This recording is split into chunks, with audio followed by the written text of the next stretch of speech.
யாக்கோபின் கனவு. யாக்கோபு பேர்சபா விட்டு ஆரானுக்கு பிரயாணம் போகிறப்போ சாயங்காலம் ஆயிட்டுன்னு அங்கே ராவு தங்கினான். அங்கே தலைக்கு ஒரு கல் எடுத்து வச்சுன்னு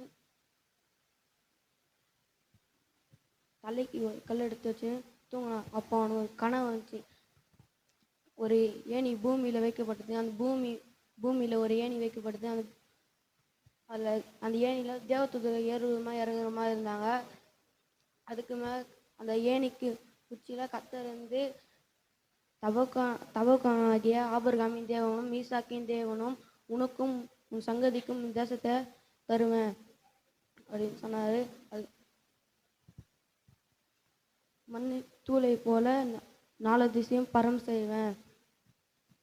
அப்புறம் யாக்கோபு நித்திரை தெளிந்து தேவன் இங்கே வாசம் செய்கிறாரு. இதுக்கு தேவன் வானத்தின் வாசல். அதுக்கப்புறம் அந்த கல் எடுத்து எண்ணெய் வார்த்து அதுக்கு பெத்தியல் என்று பேரிடுறான். யாக்கோபு எந்த இடத்தை நோக்கி போனார்? ஆரோன். தலைக்கு அவர் வைத்தது எது? கல். பிசாசு இயேசுவை சோதித்தல். தலைப்பு லூக்கா 1-13 வரை நடந்த சம்பவம்.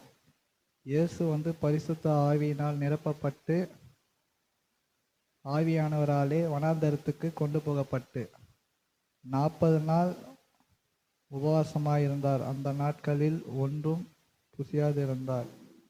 அப்போ பிசாசு சோதனை கொடுக்குறான். முதல் சோதனை பார்த்தோன்னா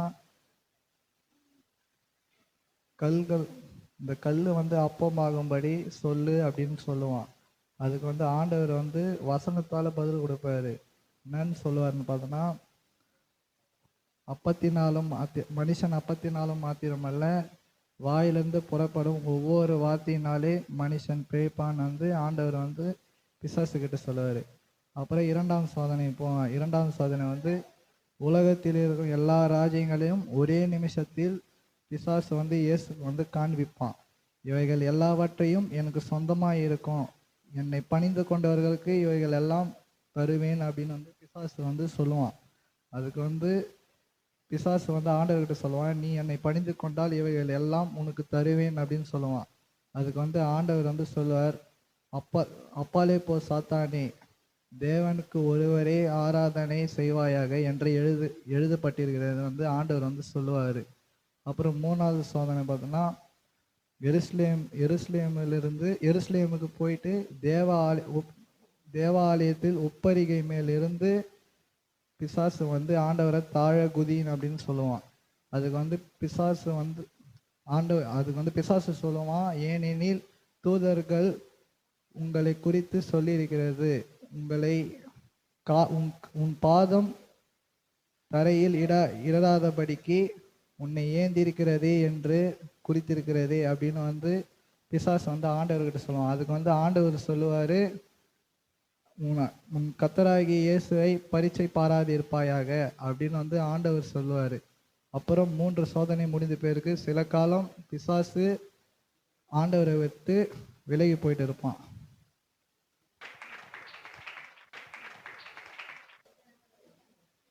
இயேசு ஞானஸ்தானம் பெறுதல். அந்நாட்களில் யோவான் ஸ்நானகன் யூதேயா வனாந்தரத்தில் மனம் திரும்புங்கள், பரலோக ராஜ்யம் சமீபித்திருக்கிறது என்றார். கர்த்தருக்கு வழியை ஆயத்தப்படுத்துங்கள், அவருக்கு பாதையை செவ்வை பண்ணுங்கள் என்று ஏசாயா தீர்க்கதரிசினால் சொல்லப்பட்டவன் இவனே. யோவானுடைய ட்ரெஸ் ஒட்டக மயிரை கட்டிக்கொண்டு தன் அறையிலே இருந்தார். அவருடைய உணவு வெட்டுக்கிளியும் காட்டுத்தேனும்.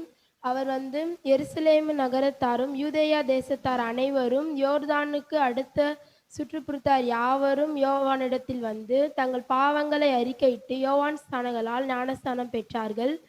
ஞானஸ்தானம் பெற்றதை யோவான் ஸ்நானகன் இங்க ஞானஸ்தானம் கொடுத்த பிறகு பரிசேயரும் சதுசேயரும் ஞானஸ்தானம் பெறும்படி தன்னிடத்தில் வருகிறதை கண்டு விரியான் பாம்பு குட்டிகளே, வரும் கோபத்துக்கு தப்பித்துக்கொள். உங்களுக்கு வகை காட்டினவர் யார்? மனம் திரும்புதலுக்கு ஏற்ற கனிகளை கொடுங்க அப்படின்னு சொல்லிட்டு யோவான் ஸ்நானகன் சொல்றார். அந்த இடத்துல ஆபிரகாமுடைய காரியத்தை நினைவு கூட்டுவாரு. நல்ல கனி கொடாத மரம் எல்லாம் வெட்டுண்டு அக்கினியில போடப்படும். நான் ஜலத்தினால மட்டும்தான் ஞானஸ்தானம் கொடுப்பேன். எனக்கு பின் வருகிறவரோ என்னிலும் வல்லவராயிருக்கிறார். அவருடைய பாதரட்சை சுமப்பதற்கு நான் பாத்திரன் அல்ல. அவர் உங்களுக்கு பரிசுத்த ஆவியினாலும் அக்கினியினாலும் உங்களுக்கு ஞானஸ்தானம் கொடுப்பார்னு சொல்றாரு.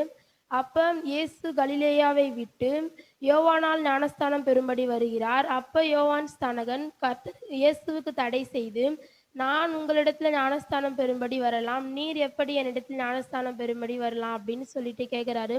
அதற்கு கர்த்தர், இப்பொழுது இடம் கொடு, இந்த நீதியெல்லாம் நிறைவேற்றுவது நமக்கு ஏற்றதா இருக்கிறது அப்படின்னு சொல்லிட்டு சொன்ன உடனே யோவான் ஸ்நானகன் கர்த்தருக்கு இடம் கொடுத்து, யோவான் ஸ்நானகனால் கர்த்தர் ஞானஸ்தானம் பெற்று கரையேறின உடனே தேவ ஆவி புறாவை போல் இறங்கி தம்மேல் வருகிறதைக் கண்டு அன்றையிலிருந்து வானத்தில் ஒரு சத்தம் உண்டாகி, இவர் என்னுடைய நேசகுமாரன், இவரில் நான் பிரியமா இருக்கிறேன் என்றார்.